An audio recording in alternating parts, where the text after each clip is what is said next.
Welcome back, everyone. Today we're moving into the next phase of the voxel board creation by piecing together aligned roaming vectors.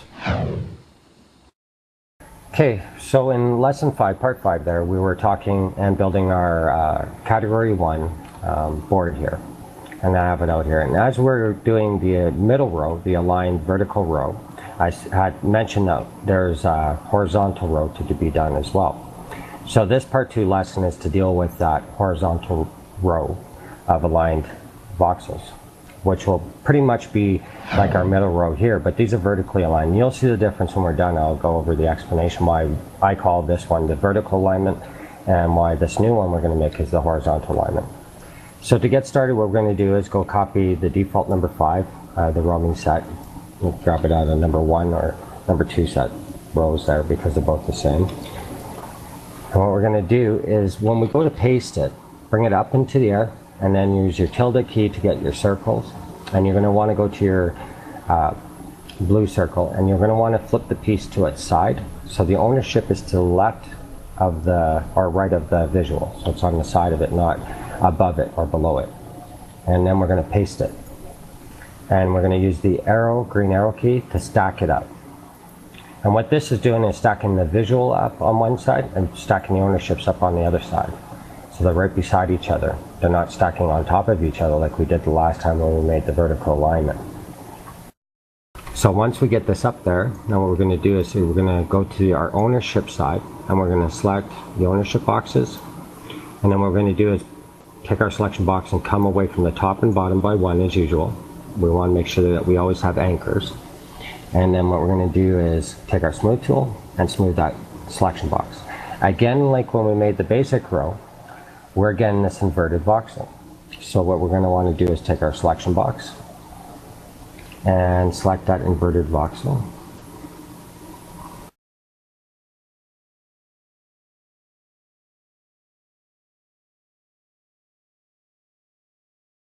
We're going to copy it and we're going to paste it over it. And before I do that, because what I'm going to be left with here is empty air, and I'll lose where I'm working, you want to come and color on the ground the square of where the ownership boxes are.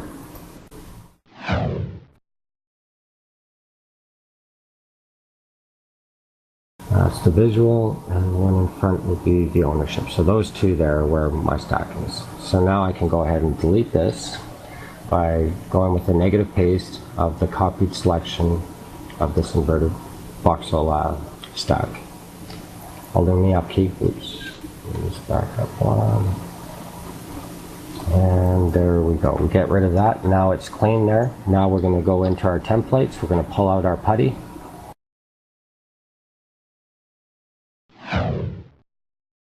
And what we're going to do is go to where the ownership boxes were. And we're going to putty the ownership boxes back in.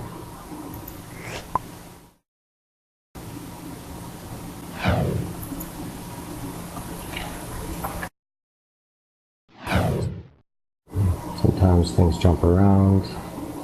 We'll get this back lined up. But basically, yeah, we're going to putty this all back in. And you'll notice the 2 bottom ones are back where I'm running the putty up because there wasn't any roamings there. So, oops. Again, my mouse shifts over. There we go. And you'll see, though, that it jumped over where they were present, the roaming vectors. And there we go. I just wanted to color those extra ones to show you from where the roaming vector was affecting that square, where all the ownerships were. But again, this now, we're going to copy one of the middle pieces, pull it out, and we're going to place it up here in the air. And right there, it's on its side, so instead of doing that to follow the board, what I'm going to do is I'm going to come up into here, tilde key, go to my blue arrow, and flip it so the ownership is up and the visual is down. And then paste it. And you can see now, it's basically the aligned number 4 that we see up here on the vertical, but now it's laying on its side below the ownership box.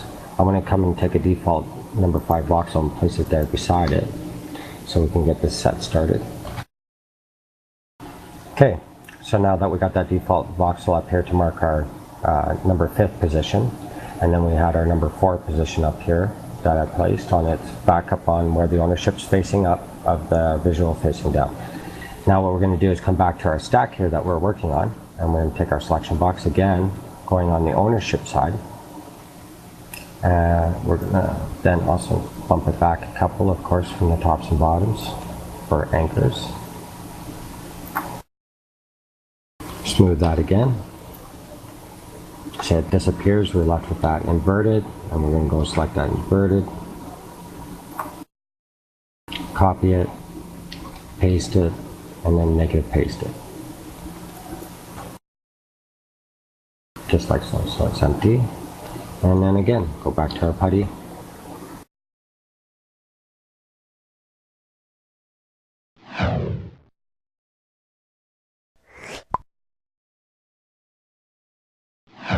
Then we're adding the putty at the ownership box as we bring it all back in, and we'll have our number 3 piece.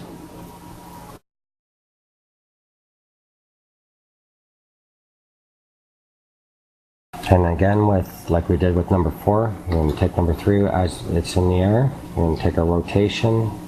We're going to rotate it back so that the ownership is back on the top of it. And then we're going to put it into our set.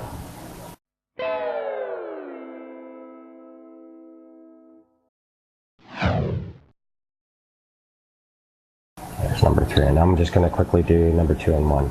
Just repeating this process.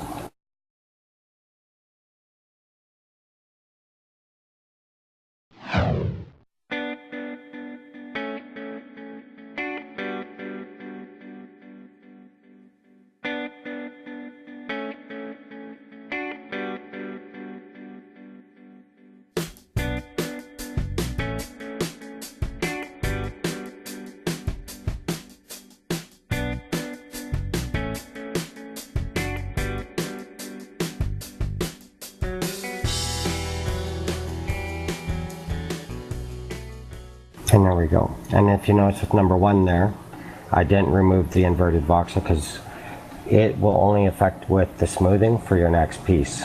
So we're not going to make a 0 piece for this set, so I didn't remove it on the last one just to save myself that little bit of extra step there. Now we have our micro part of this scale, and what we've got to do again is we're going to make a larger part of the scale, and that's going to involve using a reactor. Okay, so as usual, we're going to go make a quick reactor here. We're placing a 3x3 cube. And cut out the centers.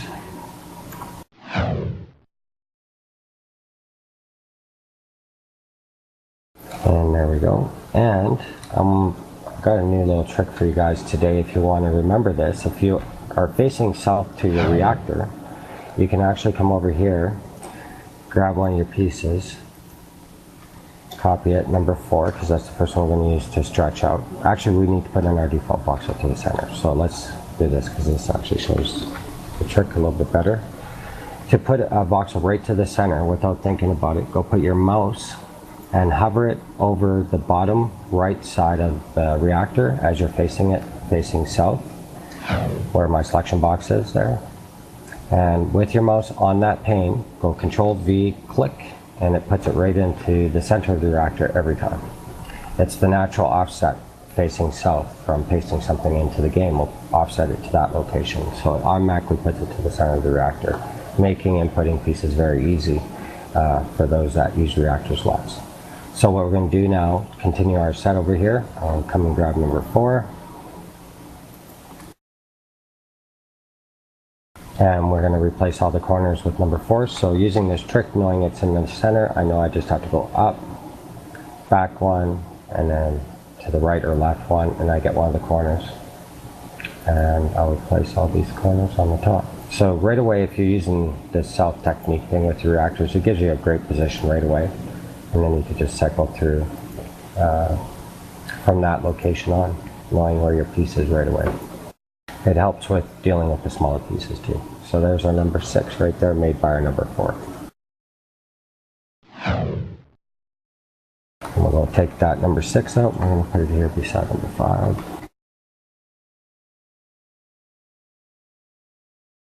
Grab number 3, and we're going to repeat the process with number 3, and 2, and 1.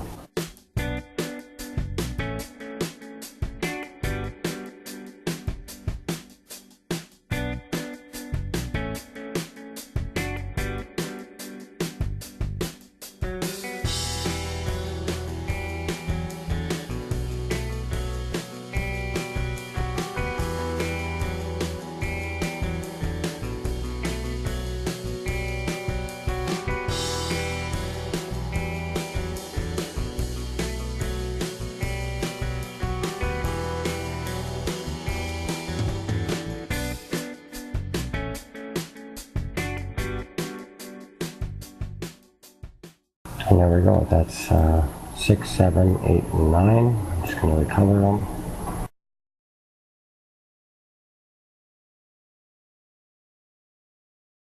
And what we'll do is we'll put an additional board on top here. Actually, what we're going to do is put 2 additional boards, because there's a second board you could quickly make with this set that we'll add to it. And we'll just put them on top of our 3 basic ones that follow the standard row setup. So these are 2 additional ones.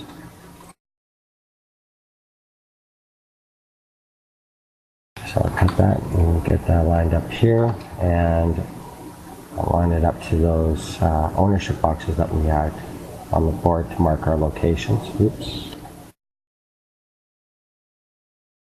There we go. And now to make the stretch drawer up above, all we're going to do is take that entire row again. We're going to make a paste selection in the air without moving our mouse. We're going to go down 1, hold down your F key, negative paste. Then from there, press your V on your green, go up 2, without moving, hold down your F key, negative paste.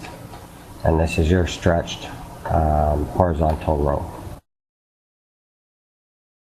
And we'll cut that, and we're going to add that to the very top of the board.